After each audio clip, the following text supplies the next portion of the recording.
what's up, YouTube? I'm at a new location. I'm at the park. It's a Saturday. As you know, my partner is out of work because the holiday season had to change his working schedule. So, got some time to kill on a Saturday. And I didn't want to spend all day in the house all day. So this one's going to be called Sex Game. What we gonna call it? Sex Game. I like nerds, geeks, and golf women that play sports. The reason why I'm making this into a YouTube video is to further explain more on why I thank them, but they also play sports, so you guys don't get confused. What's the difference between what they show you in the movies and television shows and what you see in real life?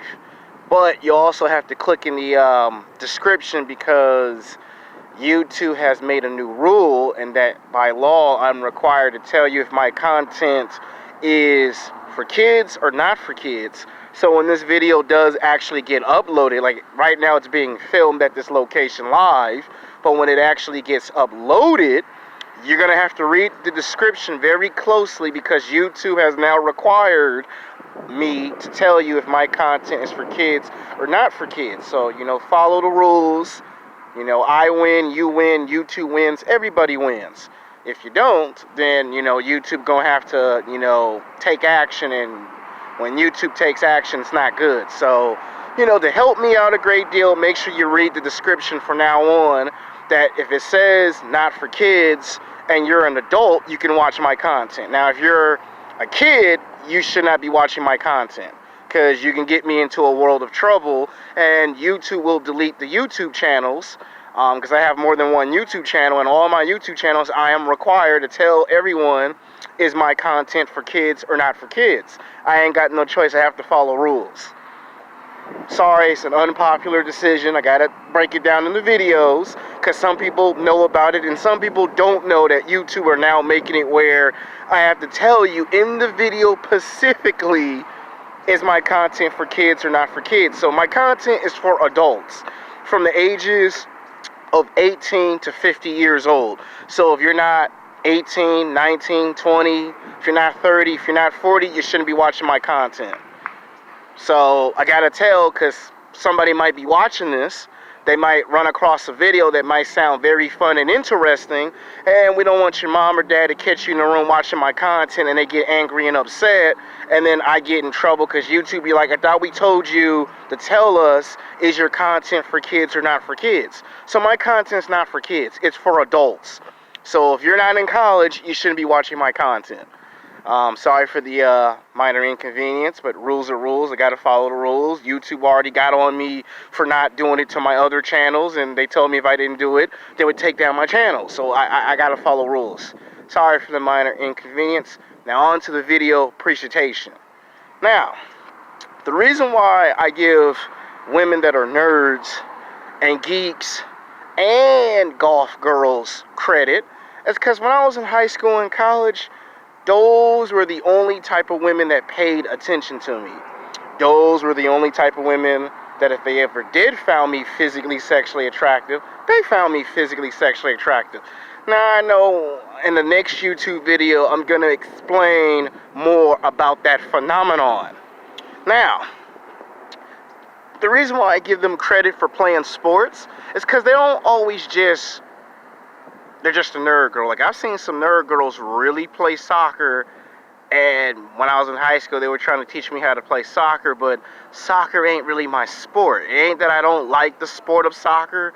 It's just I ain't good at using my feet to kick the soccer ball. I'm used to playing basketball.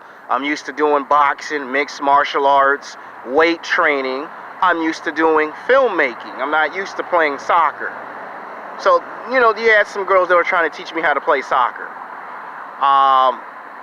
So this video, it doesn't matter if you're a black woman, a white woman, or a Mexican woman, and you're a nerd, a geek, or golf. They do play competitive sports. In fact, sometimes I think they're the best ones when they play sports. Another secret is that A lot of the women that you find physically, sexually attractive in all the movies and television shows, they used to be nerds. They used to be geeks. They used to be goth. A prime example of that would be Angie Jolie. That's why a lot of men love Angie Jolie. She used to be goth a long time ago. And sometimes those are the best women to take out to lunch and dinner or for a cup of coffee. Now, just because I said it in the video, guys, that doesn't mean it's going to always go well for someone else. Because I just had a person behind the scenes who, I don't want to say his name because he's not here to defend himself, but he did tell me his story, and he wanted me to make a YouTube video about what he could have done better at his last job. And I told him I got to sit down and see if my schedule is free to make a video on how to help you not make the same mistake with women, because he had a girl who liked him, but she basically wanted to experiment, and let's just leave it at that, because that's not what this video's for. This video is to tell you why I like women that play sports, and a video where I can actually talk about that, we can, but not in this video. It would just confuse people. People would get lost and wouldn't understand the purpose of this video. So I like women who play basketball. If you're a nerd or a geek, I like girls who play basketball. Actually, when I was in high school, I actually played basketball with this one black girl with reading glasses that actually could hit three-pointers. And she was so good that she eventually found herself on the girls' junior varsity basketball team at Westchester. Played about 3 years, and then she decided she didn't want to play no more. And then she graduated from high school. She went to college. They tried to recruit her, and she ended up playing just 2 years because she broke her ankle, and then she just retired from basketball indefinitely.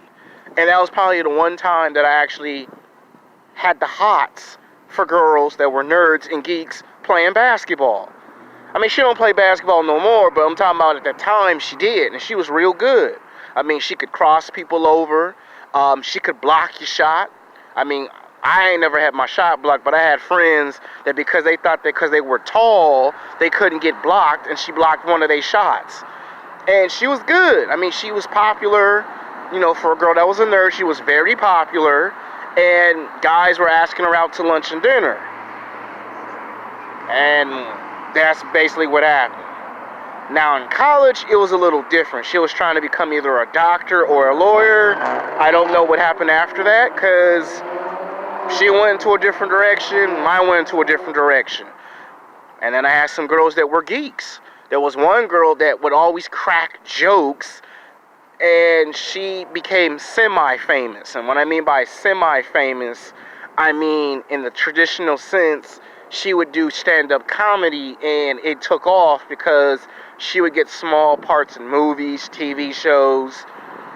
Then there was another black girl that was a nerd, and she basically was real smart and real intelligent. I mean, you ask her the most hardest math equation, and she would solve it like it was nothing. You know that movie with Jim Henson and Kevin Costner that came out 3 years ago? That movie where they had all those black ladies during the time period of them in the 60s, where they were going to go into outer space with the first ever astronaut, and it was them who solved the math equation that NASA couldn't solve. She had that level of intelligence, but the problem was she started to become corrupted by social media. You know, at that time, you know, YouTube had just came. Facebook was like kind of already getting its name out there, and all of a sudden she was obsessed with Facebook, you know, YouTube. Then she wanted to break into the movies and TV shows. She had small parts in movies and TV shows, and then guys took an advantage of that, you know, taking her money, using her money, and then, you know, they cheated on her, and, you know, she became a broken individual. It's very tragic because she got the smoking, the drinking, the drugs, and because she got sucked in by the world of Hollywood. And a lot of guys was like, that was one of the girls that we could have took out to lunch and dinner. She never was the same after that. And I actually saw her like maybe 1 year after she graduated. She was like a horrible mess, just broken. Like it would be years before damage could be repaired. So that's why I make the video. To give women that are nerds, that are geeks, that are goth, some respect and some credit. They can play sports. They can play competitive sports. They're just nerds, they're geeks, and they're goth. There's more to it than just that. You know, this video is to show some proper respect. It gives some credit when some credit is due. So when people be trying to figure out why I be making these YouTube videos, you should understand and know why I make these YouTube videos. Now, there is one time where I met a Latina nerd. That was recently at my last job at Top Shop Top Man. That's why I gave her the nickname Nerd Girl Supergirl. Sometimes she laughed because I always be teasing her because she wear her glasses. But the point is, that's why I make this video. So, yeah. So to me, it doesn't matter if you're a nerd or a geek or a goth girl, I do find them physically, sexually attractive. Because, like I said, when I was in junior high, high school, and even in college, they found me physically, sexually attractive. Now, how come I never took none of them out to lunch and dinner? Well, because my financial situation wasn't what it is today. Back then, I didn't have no job. Back then, I was not making no money. Or as Jim Jones said in the rap video, ballin', I wasn't ballin'. I don't want to take them out to no expensive restaurant in Beverly Hills, but I didn't have no money to even buy a pair of Michael Jordans. And a lot of the bad boys, a lot of the players, and a lot of the alpha males told me, if you can't even rub your feet together and scratch out $100 or $200 and buy a pair of Michael Jordans, you can't step to no females. So I learned from those guys that if you ain't got no money, you shouldn't be trying nothing. But I did get conversation. That's what I liked about the women that were nerds and geeks and goth. They gave me conversation. When I couldn't get no conversation from the girls that I found physically, sexually attractive, I got conversations from the girls that were nerds, they were geeks, they were goth. Like, I had never thought that a goth girl would befriend me in junior high, but they did. It happened again in high school. It happened again in college. So, naturally, what I'm trying to say to y'all, that I would say thank you because they're the ones who gave me conversation. They became my friends when nobody wanted to be my friends. I'm not just talking about men that are, like, I already made one for the men and for the women, but this one's another one for the women, because I say I like girls that are nerds, geeks, and goth that play sports. So it doesn't matter if you're black, white, or Mexican, or Asian.